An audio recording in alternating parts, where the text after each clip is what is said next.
Hey, y'all, this is Jerome Benton from The Time. You're listening to Maylene's Comfort Zone. Good morning, Sheila. Good morning. How are you? Wow, I'm so excited. Thank you so much. I am so excited. I grew up in Minneapolis, and I knew Prince, and I still, talk to Jerome and all the guys. And actually, on the musicology tour, Sheila, I was in the front row, and someone had me up on stage dancing with Prince. That was pretty wild. Because, back in the day, I hadn't seen him in 25, 30 years. But Sure. you must have some of the best arms in the country. That's so cute. Oh, I mean, you must have. You're so beautiful and so talented. And every person that I've talked to and told that you were coming on the show was so excited. And even Kim Miles from HGTV said, "Oh, my God, Sheila E., she's fierce." So, listening to your music and kind of going through your history, and you are really someone who is so multi-talented. You started at the age of 3? I did. Tell me a little bit about your family and how that all happened. Well, my dad's a percussion player, Pete Escovedo, who, for people who don't know, Latin jazz percussionist. And I learned how to play.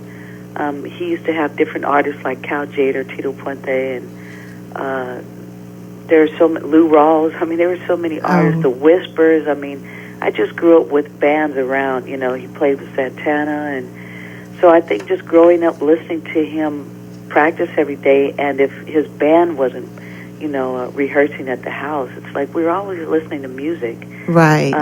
So I started really, he says, moms and pops say that I started picking up percussion at the age of 3, but I actually do remember playing for the first time at the age of 5 with my dad's band. He had a band called the Escovedo Brothers, and I played with them in Oakland. Right. At the Sam's Ballroom, which is still there.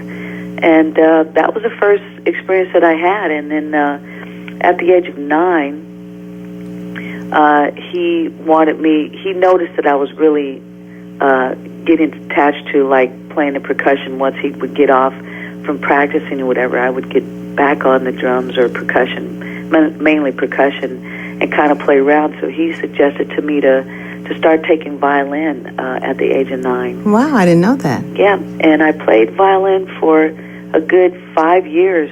I got 3 scholarships, and I turned them all down because at the age of 15, I ended up convincing Pops to allow me to play in his band that he had at that time. They were signed to CBS. It was a band he had called Azteca. Uh-huh. And he had no one to, his percussion player got sick, and there was no one to replace him. And I knew all the music, and he just refused to let me play because he said, "You're 15 years old, you don't know anything, blah, blah, blah." And so, long story short, I ended up playing the show, and it was pretty incredible. I mean, the thing was, I just remember I knew all the songs, and then I ended up rehearsing with them, like, a couple of rehearsals. We played the show. It was probably the biggest audience that I had ever played in front of, which was about 3,000 people. And in the middle of one of the songs, he turned to me to say, "Take a solo." And I said, I looked at him like, "What the heck is that?" Okay. And he looked at me like, "Play from your heart." And I said, "Oh, okay." So I started playing. I closed my eyes, and I went somewhere I can't even begin to tell you the experience and the chills that went throughout my entire body when I finally, like, in a sense, woke up and realized what the heck happened. And I opened my eyes, and I just didn't even know. And I got a standing ovation. The song's still playing. I got a standing ovation, and I looked at Pops like, "What did I just do? What just happened?" I mean, it was so strange. It was like something that you can't really explain. And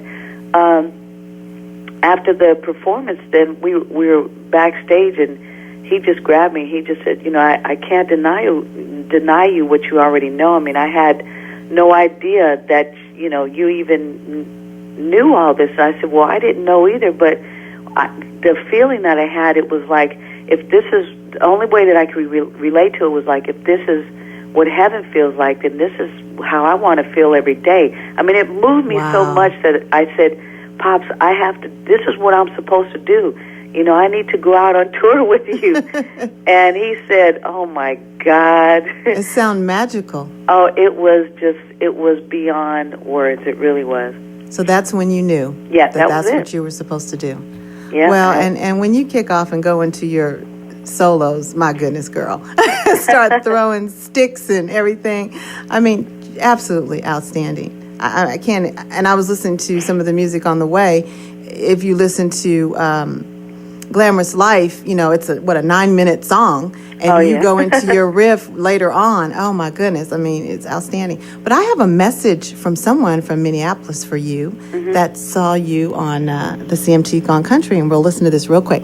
Queen Sheila E., this is Gary Hines, your biggest fan from Sounds of Blackness back in Minneapolis, saying congratulations on your victory on Gone Country 3. We're so proud of you. And just to even know you, and I've had the pleasure and honor of working with you. And we dedicate our song on our current Kings and Queens CD that's about domestic violence called She Is Love. We dedicate that to you because you are love, Sheila E. That is so sweet. Gary is That was Gary. Man. And you know, you knew Gary from back in the day, and I knew Gary. Let me tell you how long it was. He's a bouncer at the Foxtrot. Wow. Big, and I have this picture where he is Hulk Hogan, you know, with all this green paint. But he was the bouncer, which when you were there, I think it was called the Taste. Was it the Taste at that point? That place. Yeah, that was Gary. And the reason why he did that is because I was telling him about your charity, Elevate Hope. And he has this song about domestic abuse and violence in children. And so he wanted to say that to you. That is so sweet. Thank you so much. You're welcome. Thank you, Gary. I love you. And you have been busy, lady. As you know, you're the winner. Can we we have The Glorious Train. Oh, okay. So we're going to listen to this, and I know people have been emailing me, so they've already listened. So, Keelan, would you let's hear The Glorious Train. But before I digress, I want to go back to CMT's Gone Country, Season 3, which you took. And that song is just fabulous. I love it. So are you going to move to Nashville? Years and years and years ago, I really wanted to move there.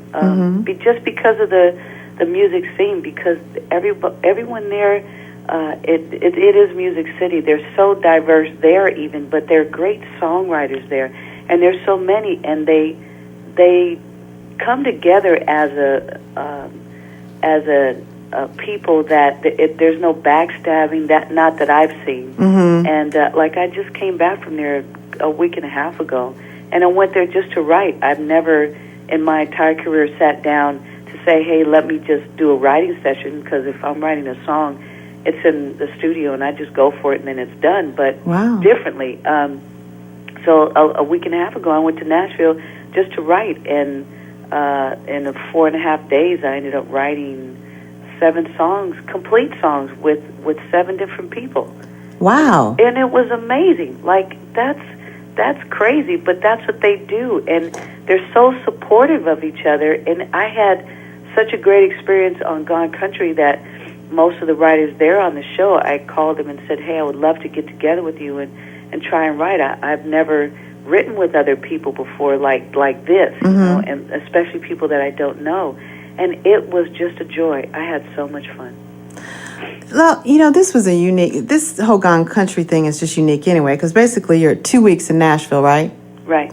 And you're kind of submerged in the Nashville scene, and usually there are people that are not normally into the country music. Right. So you had George Clinton, which was hilarious. I love George, and good friend of yours, right? Yes. Tara Connor, and who else did you have there? You had Taylor Dane, Richard Grieco, Justin Guarini, and Mickey Dolenz from the Monkees. From the Monkees. Yeah. So what was the biggest challenge for you when it came to country music?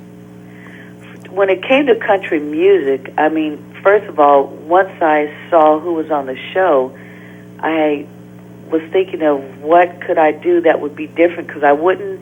Taylor Dane being there, she can sing her butt off. So how am I going to compete with her singing any kind of ballad or anything where I would have to stand up and just sing? Well, that's not my thing. My thing is playing percussion. How am I going to add my thing into country music? And that's what the challenge was for me, was to figure out how I was going to do that. So I knew that going into it, I wanted it to be, I listened to a lot of contemporary gospel, and a lot of the contemporary gospel that I listen to almost every day, pretty much a lot of it is country music in a sense, and it sounds the same to me. sometimes it's just not Christian, but it's just country music, and it's similar. So I knew that it was, once I was going to decided to write the song, that it was going to be something that was kind of spiritual, and then I knew that some kind of way I had to incorporate the timbales in that, or something, right, to show that this is who I am. And so the only time that I've ever seen anyone or hear of anyone putting timbales in a country song was the one time that I played with Brooks and Dunn on the Country Music Awards. Yeah. And I performed with them and played timbales, and that was just such a joy, and that was years ago. And I figured that I could do it again, but to write the song with two other writers was just a joy. I was really, really excited about it. You know, the song is beautiful, and not being originally from Oklahoma, when I first came here, as you can imagine, that little twang thing had me like, whoa. So how did you get the little twang? I heard a little of the twang. You have to sort of have that, don't you think? I heard a little bit of the twang when you were singing. Well, that twang comes from living in Oakland. That's not a Nashville thing. That's an Oakland. That's an Oakland thing. Oakland community ghetto.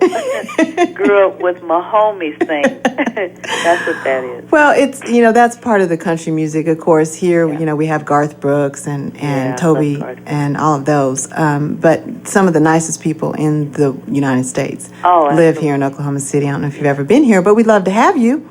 I would love to come. Yeah. So that whole experience was what now? Your music is so versatile. So from the smooth jazz to the funky beats to the Latin music to the R&B to the just Sheila, and now country. So are you going to really take this to another level and put out a whole album and work with some other artists? What are you going to do? No, I am going to do that.